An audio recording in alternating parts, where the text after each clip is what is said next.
انتہا پسند کہا جائے، انہیں شدت پسند کہا جائے، لیکن کیسے شدت پسند ہو سکتے؟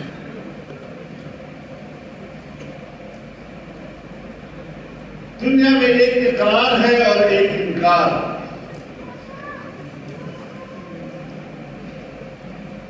اقرار امن کا سبب بنتا ہے اور انکار فساد کا سبب بنتا ہے۔ ہم حضرت عیسیٰ علیہ السلام کو بھی مانتے ہیں، ان کی نبوت کو بھی مانتے ہیں، حضرت موسیٰ علیہ السلام کی نبوت کو بھی تسلیم کرتے ہیں، ان کے دین کو بھی تسلیم کرتے ہیں۔ جب ہم ان کے دین کا بھی اقرار کرتے ہیں، ان کی نبوت کا بھی اقرار کرتے ہیں، اقرار کرنے والا کیسے فسادی ہو سکتا ہے، کیسے شدت پسند ہو سکتا ہے، کیسے انتہا پسند ہو سکتا ہے؟ اور آپ ہیں کہ نہ ہمارے پیغمبر کو تسلیم کرتے ہیں، نہ ان کی اتری ہوئی کتاب کو مانتے ہیں، نہ ان کی دین اسلام کو مانتے ہیں۔ آپ ہر لحاظ سے ہمارا انکار کر رہے ہیں، ہم ہر لحاظ سے تمہارا اقرار کر رہے ہیں۔ تو اقرار کرنے والا کیسے فساد کا سبب ہے، اور ہمارے دین کا اور ہمارے پیغمبر کا انکار کرنے والا کیوں کر فساد کا باعث نہیں ہوگا؟ تو بات سمجھنی چاہیے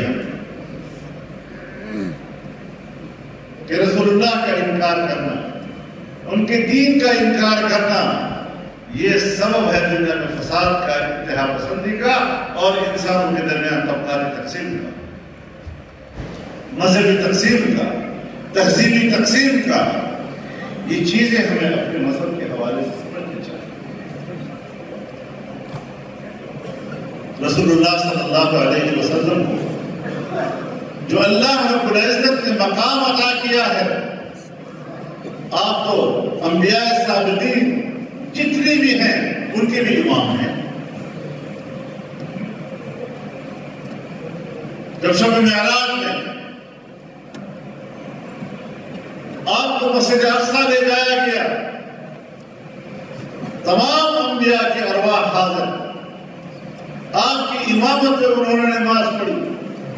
جب انبیاء آپ کے مقتدی ہو گئے تو انبیاء کی وساطت سے ان کی امت بھی آپ کے مقتدی ہو گئی، وہ بھی آپ کے پیروکار اور آنے والے بھی آپ کے پیروکار۔ اور تمام انبیاء کے ارواح سے عہد لیا گیا تھا کہ اگر رسول اللہ کا زمانہ پاؤ گے تو پھر تم میرے اوپر لازم ہوگا کہ تم پر ایمان ملاؤ، اور تم پر لازم ہوگا کہ تم ان کی مدد کرو۔ وَإِذْ أَخَذَ اللَّهُ مِيثَاقَ النَّبِيِّينَ لَمَا آتَيْتُكُم مِّن كِتَابٍ وَحِكْمَةٍ،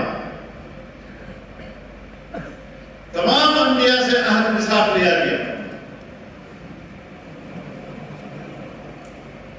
ثم جاءكم رسول مصدق لما معكم لتؤمنن به ولتنصرنه،